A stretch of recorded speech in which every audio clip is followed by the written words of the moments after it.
Hey everybody, I'd like to get an update on all the projects that I got going on my workbench right now, but I just wanted to let you know what's going on to my subscribers. I did not have a lot of content come out the last few months because unfortunately I did lose my job of 18 years with the company I was with. So I had to spend a lot of my time doing the job hunt thing, doing interviews, really getting out there, hitting the pavement and just trying to secure a job so I could kind of just keep my family going. So with that out of the way, I can now focus on the fun stuff, which I like to do here on YouTube. And one of the videos that I had going on that I was really working hard on was putting a axle system on this trailer, this cheap Adventure Force Walmart trailer. I wanted to make a towable vehicle for my G.I. Joe 6x6, and nothing went right at all according to plan. It all fell apart, which was very frustrating. So what I ended up doing is just doing a lot of simple things with basically a dozen and a half Lego pieces. I was able to fix the whole thing. So we're going to get into more detail about that right now. So like I said, when it came to this trailer, I wanted to do a number of things. I wanted to make it towable behind the 6x6, and I wanted to make it look awesome. And I think I did that pretty much with the paint, but for me, the selling point was this vehicle right here. This is my faux Vamp. This was a chap-made truck that came with one of my kids' many play sets that they just weren't playing with anymore.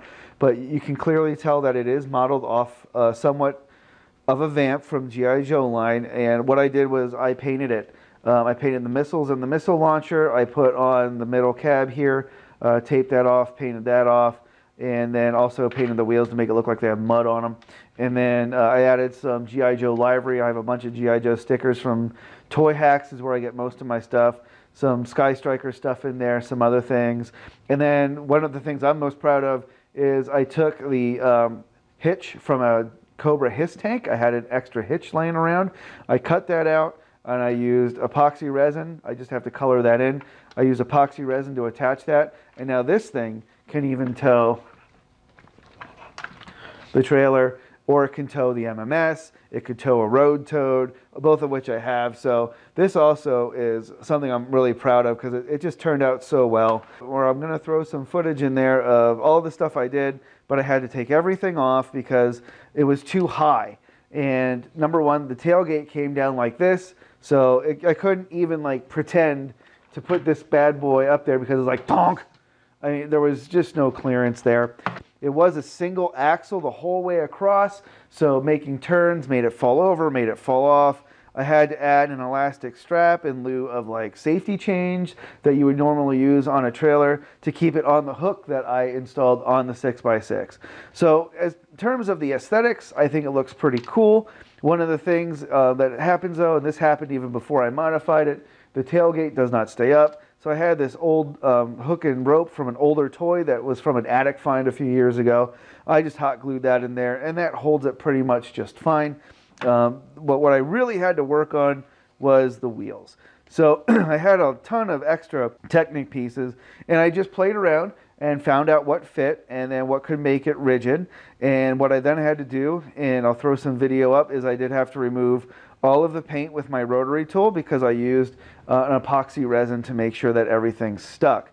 So that way it didn't go anywhere. And that did add some rigidity to it. This is a very flimsy toy to begin with. So then one of the great things about it is I now have, you know, independent axles. So turning at different speeds is a lot easier and it doesn't drag. And the one thing that makes it awesome is now I have the ability to change tires at a moment's notice. So these mid-level Technic tires are great for maybe if I want to take pictures or video of loading my attack vehicle here, or scout vehicle, whatever you want to call it. I mean, it just rolls right up in a more realistic manner because all the ground clearances are enough that it can just get on the trailer realistically, get down off the trailer realistically and all that. But then if I want to hit like more rugged terrain, I got these bigger Technic tires. During test driving, which I didn't film because it was, number one, it's just too windy outside and it wouldn't have worked.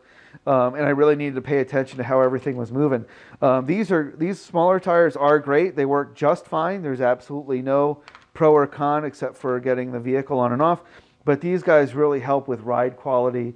especially in the rougher stuff, because these really do absorb a lot of shock. I really like the smaller wheels on it, because if you look at a regular trailer, the wheels are typically what? And I'm not a trailer expert, but the wheels are typically half the height, maybe a quarter of the height of the vehicle towing it. So that is the case here. All of these wheel hubs anyway are half the height of the 6x6. So that really does improve the ride height. So let me get this bad boy on the 6x6 and you can see what that looks like. All right, so in order to make this work, I had to remove the original tow hook that was here. It was just a small circle.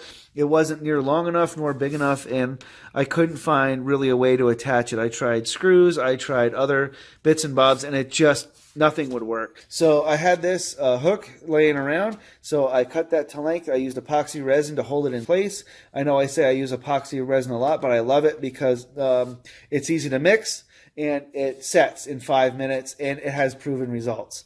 So what I had to do is I tried figuring out a way of doing safety chains, but again, I didn't want to do anything too complicated. So I just had a spare piece of elastic cord laying around, and all I simply do is put the hook into the receiver and then pull the elastic strip or the elastic cord up on the hook.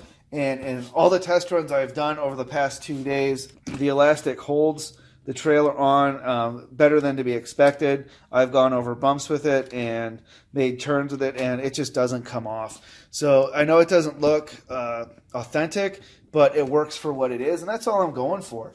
Is from a distance, I just want it to look cool. I think what I'm going to do is I'm just going to fix up all of the damage that I've done, maybe spray paint the Technic pieces to make it match the color of the trailer, so the white of the Technic doesn't stand out so much.